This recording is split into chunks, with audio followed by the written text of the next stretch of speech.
You've made the promise before. Maybe it was the first of the year, or the first of a month, or just a quiet Sunday night when you decided that tomorrow you'd finally become the person you keep meaning to be. The gym membership, the journal, the earlier mornings, and for a few days, maybe even a couple of weeks, you held the line. Then something slipped. One missed day became two. The journal went quiet after 3 entries. The alarm got snoozed for the 5th time, and you lay there in the dark, feeling something you felt too many times before, that small, familiar ache of having let yourself down again. And somewhere underneath it, a darker thought. Maybe something is just wrong with me. Maybe other people have something I don't. I want to tell you, right at the start, that you have been fighting the wrong enemy. Most people believe they lack discipline. What they actually lack is a working definition of it. And because they've been aiming at the wrong target, they've been losing a battle that was never theirs to win in the first place. The disciplined people you quietly envy, the ones who run every morning, who write the book, who somehow have the savings and the calm and the follow-through, they are not grinding harder than you. They are not built from sterner stuff. They have simply arranged their lives so that grinding is rarely necessary. They've engineered their days so the right choice is the easy one. And over the next half hour, I'm going to show you exactly how they did it, and how you can do the same, not through more force, but through better design. So let's begin by naming the enemy correctly, because everything depends on this.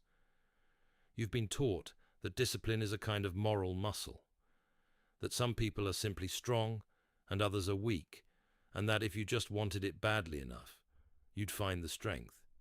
It's a story that sounds true. It even sounds noble, but it's a trap, and here's why. If discipline is a character trait, something you either have or you don't, then every time you fail, you're not failing at a task, you're failing as a person. The missed workout isn't a missed workout, it's evidence, proof of what's wrong with you. And so you pile shame on top of the slip, and shame, it turns out, is one of the worst fuels ever invented. It feels like motivation, but it burns dirty. It exhausts you. It makes you want to hide from the very thing you're trying to do. Here is the reframe that changes everything. Discipline is not a flaw in your character. It's a gap. The gap between what you intended to do and what you actually did. And a gap is not a moral failing. A gap is an engineering problem. You don't shame a bridge for not reaching the other side of the river. You look at the design and you ask what's missing. That's the shift. From now on, I want you to stop treating your failures as verdicts on your worth and start treating them as design flaws to fix.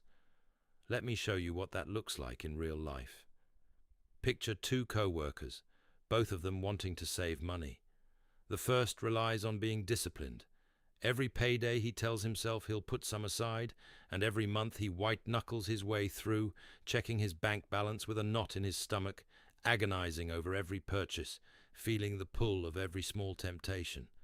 Sometimes he saves a little, often he doesn't, and he thinks of himself as someone who's just bad with money.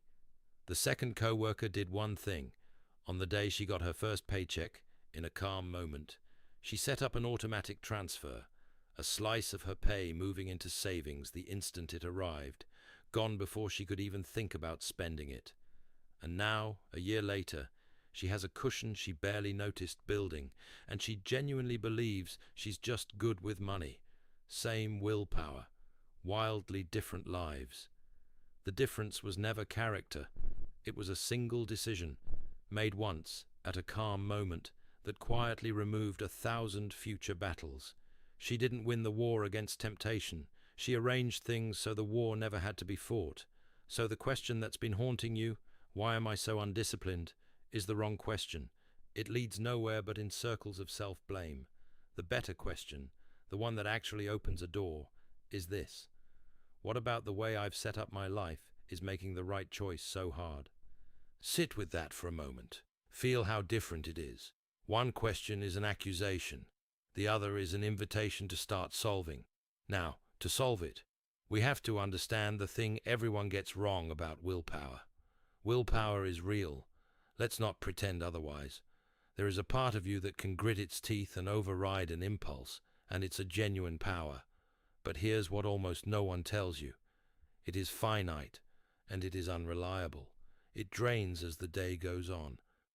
Building a disciplined life on willpower alone is like building a house on a battery that runs down by noon.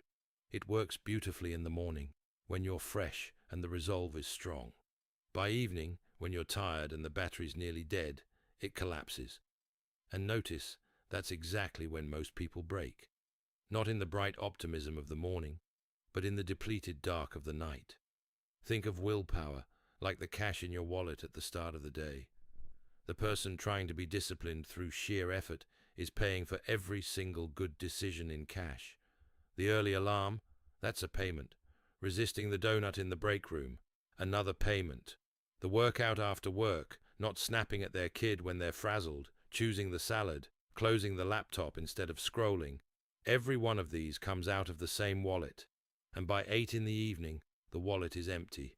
So they collapse onto the couch, and they order the takeaway, and they tell themselves they have no discipline. But they didn't lack discipline. They spent all of it before they got home. They were paying cash for decisions that should have been on autopilot. The disciplined person has set up direct deposit for their good behavior. The recurring stuff, the things they do every single day, runs automatically, costing them almost nothing. So when a decision comes along that genuinely requires effort, something new and hard, they've got a full wallet to spend on it. That's the goal of the next 30 days. Not to summon more willpower, to need it less. So here's your first piece of real work. Start auditing where you're paying cash for repeated decisions, the same ones, over and over, every day.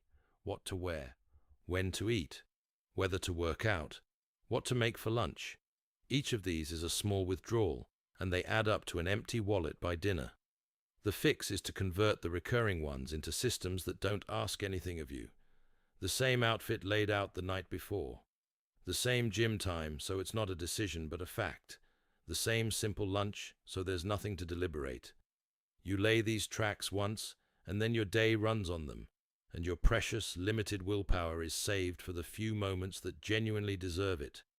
But systems are only half the picture, because there's a deeper engine underneath all of this, and if you ignore it, even the best designed habit will quietly fall apart.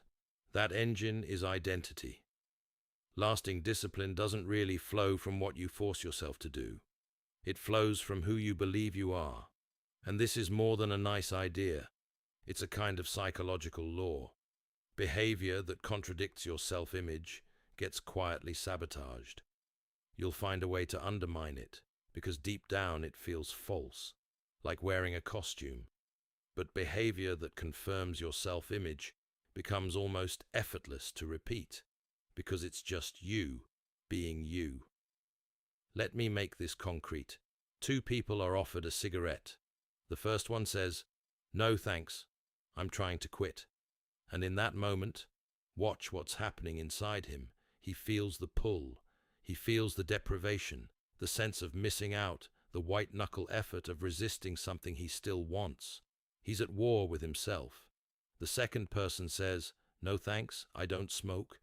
And she feels nothing. No struggle, no temptation to overcome, because there's no internal conflict to resolve. She's not resisting her identity. She's expressing it. The cigarette simply isn't for someone like her. Do you feel the difference? One is fighting who they are. The other is just being who they are. And you can apply this to anything. Think of the man who says, "I'm trying to write a book." Every morning he has to negotiate with his own resistance, beg permission from the part of himself that would rather sleep. Now think of the man who says, "I'm a writer. I write 200 words before work." He's not trying. He's not begging. He's already decided who he is, and the writing is just what that person does. The first man is hoping to become a writer someday. The second man is being one this morning. Here's the part that surprises people. You don't have to feel like that person first. You don't earn the identity and then act on it. It works the other way around. Every small action you take is a vote a single piece of evidence you submit to yourself about who you are. You don't need a landslide, you just need to keep casting votes in the same direction until the verdict starts to feel true. So choose your statement now. Make it one line. I'm someone who finishes what I start. I'm someone who keeps promises to myself. And then let every tiny act this month be a vote for that person. Not proof you've arrived, just a vote. Cast enough of them, and one day you'll realize you're not pretending anymore. Now, knowing who you want to be is the compass. But the hardest part of any habit isn't the middle of it. It's the very beginning, the threshold. And this is where most attempts die before they ever get going. Here's something I want you to really absorb, because it's almost the opposite of what you've been told. Resistance is highest at the start of a task, not during it.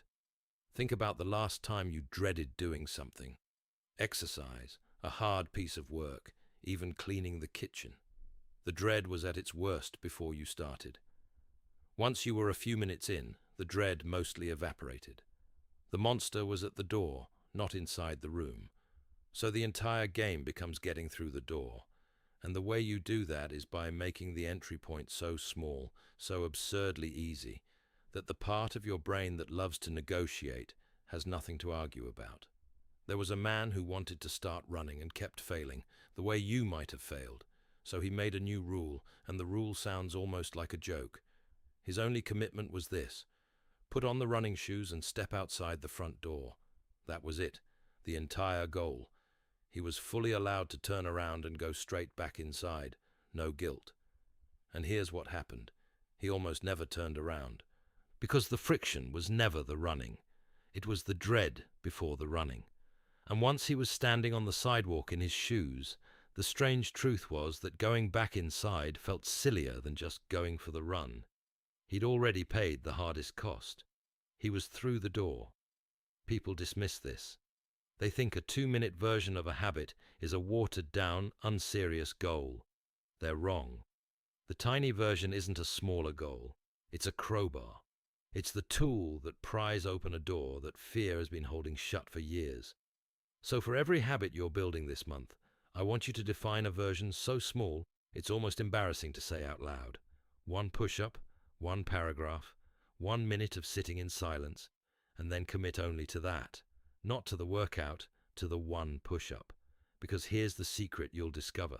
Showing up is the actual skill. The intensity comes free once you've arrived. Nobody does 1 push-up, but everybody can start one. Once you've shrunk the first step, the next move is to look around you, because you are not nearly as much in control of your behavior as you think. Your environment is making your decisions for you all day long, whether you notice or not. There's a phrase I want you to remember. You do not rise to the level of your motivation. You fall to the level of your environment's defaults. On your best, most inspired day, sure, motivation carries you, but most days aren't your best day. Most days you're tired or distracted or just running on autopilot, and on those days you do whatever is easiest. Whatever requires the fewest steps. So the work is not to become someone with superhuman motivation. The work is to redesign the defaults so that easy and good point in the same direction. Consider a woman who wanted to read more, but kept ending up scrolling her phone in bed instead. She didn't lecture herself. She didn't try to want it harder. She made 2 physical changes. She started charging her phone in the kitchen overnight, and she left a book on her pillow. That's all. Now, at bedtime, the path of least resistance was the book. It was literally in her hand the moment her head hit the pillow. And the phone, the thing she wanted less of, was a deliberate walk down the hall away. She didn't out-discipline her phone. She just moved it a little further from her tired hand. And you mirror that for the things you want less of. The person who deletes the app off their phone, logs out every single time, adds a 20-second login they have to type out. That person isn't relying on willpower in the moment. They've inserted just enough friction that the impulse fizzles before it ever becomes an action. 20 seconds. That's often the entire difference between a habit and a non-habit. The impulse to scroll is a brief, hot little flame, and it burns out fast if you don't feed it immediately. A 20-second delay is often all it takes for the flame to die on its own. So here's your project for this week. Spend 1 hour as an architect of your own environment. Walk through your space and your days like a designer. Pick one habit you want more of and remove a single step from it. Lay out the clothes, put the book on the pillow, leave the guitar out of its case. Then pick one habit you want less of and add 3 steps to it. Hide it, lock it, make it a chore to reach. Surface the cues for what you want. Bury the cues for what you don't. You're not relying on your future self to be strong. You're engineering things so that your tired, depleted future self can't easily fail. And now we come to the part that, more than anything else, separates the people who transform from the people who don't. Because no matter how good your systems are, at some point in these 30 days, you will slip. You'll miss a day. And what you do in that exact moment will decide everything. I need you to understand this clearly. The damage of a slip is almost never the slip itself. It's the story you tell yourself afterward. It's the spiral of self-condemnation that turns one missed day into a collapsed month. The slip is a pebble. The spiral is the avalanche. Picture 2 people who've both decided to eat better, and both of them, in a weak moment, eat a slice of cake they swore off. The first one thinks, well, I've ruined it. The whole day's blown now. And because the day is already blown in his mind, he eats the rest of the cake. Then he figures he'll start fresh tomorrow, so he might as well order pizza tonight too.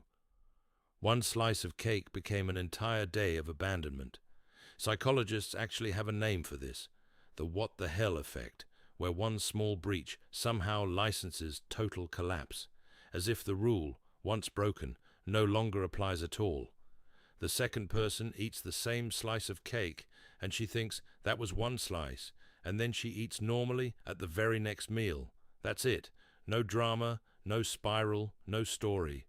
By the end of the month, the gap between these 2 people is enormous, and it had nothing to do with the cake.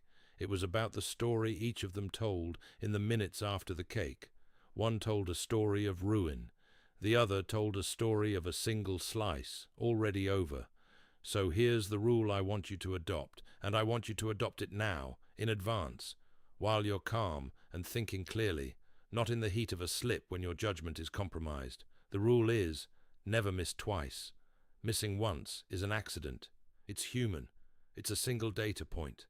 Missing twice is the beginning of a new pattern, and that's the thing you guard against with everything you have. The professional isn't someone who never falls off. The professional is someone who has decided ahead of time exactly how fast they'll get back on. Missing one workout doesn't make you unfit. Missing one day of writing doesn't make you a non-writer. It's only when you let the second miss follow the first that the identity starts to crumble. So decide right now what you'll do the moment you slip. Not whether you'll slip, you will. What you'll do after. Treat that missed day as information, not as a sentence handed down on your character. Maybe the data tells you the habit was too big, or the timing was wrong, or the day was just impossible. Fine. Adjust and show up the next day. Because here's the truth that took me a long time to learn. The comeback is the discipline, not the streak, the return. Now, all of this, the systems, the identity, the recovery, rests on one underlying capacity. And it's a capacity you can actually train, like a muscle. At its root, discipline is the learned ability to sit with discomfort in the present for the sake of a payoff in the future. That's the whole thing, really. Can you feel an uncomfortable urge and not immediately obey it? And here's the good news. Like any tolerance, it expands with deliberate, graduated practice. You can literally train your relationship with the feeling of, I don't feel like it. Think about the last few seconds of a warm shower turned deliberately, bracingly cold.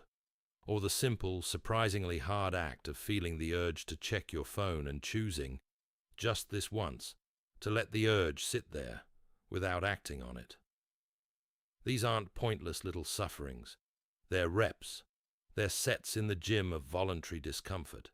Every single time you feel the urge to flinch away from something, and you choose to stay just 10 more seconds, you are teaching your nervous system a quiet, profound lesson. You're teaching it that a feeling is not a command, that the urge to quit and the act of quitting are two different things with a gap in between, and that you get to live in that gap. This is the master key. The person who can let an uncomfortable feeling simply exist without instantly obeying it has the key to every hard thing in life. Because everything worth doing involves some stretch of discomfort you have to pass through. The discomfort of starting, the discomfort of the dip in the middle, the discomfort of not getting the reward right away. If you've trained yourself to tolerate that feeling, none of it can stop you. It can slow you, but it can't stop you. So build one small voluntary discomfort into each day this month. End your shower with 30 seconds of cold. Let yourself feel hungry for an extra hour before you eat. Do the hardest task on your list first, before the easy ones, while it's still uncomfortable. And understand exactly what you're doing. You are not punishing yourself. This isn't penance. You're widening the space between impulse and action. You're building the one muscle that makes every other discipline possible. And you'll start to notice something strange and wonderful. The discomforts you once fled from begin to feel almost like privileges, proof of your own command over yourself. So where does all of this lead? 30 days from now, what have you actually got? I'll be honest with you. 30 days is not the finish line. It was never meant to be. 30 days is just long enough to prove to yourself that the systems work, and long enough to begin, just barely, to feel like a different person. The real prize isn't the 30 days. It's the shift that happens somewhere inside them.